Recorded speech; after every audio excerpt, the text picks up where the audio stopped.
This is the Lone Crater YouTube. We hope this video helps. In this video, I will show how to make chocolate frogs. First, let's gather our ingredients and tools. You'll need about 12 ounces of your favorite chocolate, whether it's milk, dark, or white.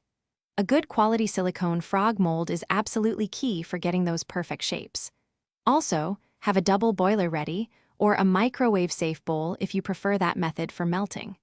This initial setup ensures a smooth and enjoyable chocolate-making process. Now let's melt that chocolate. If using a double boiler, place the chocolate in the top bowl over simmering water, ensuring the bowl doesn't touch the water. Stir gently until completely smooth. For microwave melting, heat in 30-second intervals, stirring well after each until melted. Achieving a smooth, lump-free consistency is important.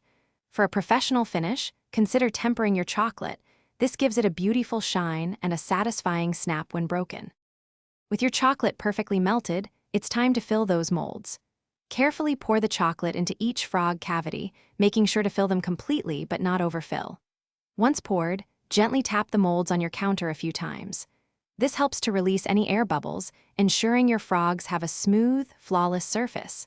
Then, place the filled molds into the refrigerator for at least 20 minutes, allowing the chocolate to set firmly. Once your chocolate frogs are completely set, it's the moment of truth, demolding. Gently flex the silicone mold to pop out each frog. They should release easily, revealing their intricate details. Store your finished chocolate frogs in an airtight container at room temperature to maintain their freshness and prevent blooming.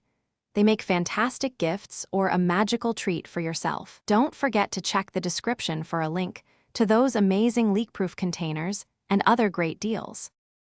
Thanks for watching. Consider subscribing if we helped you.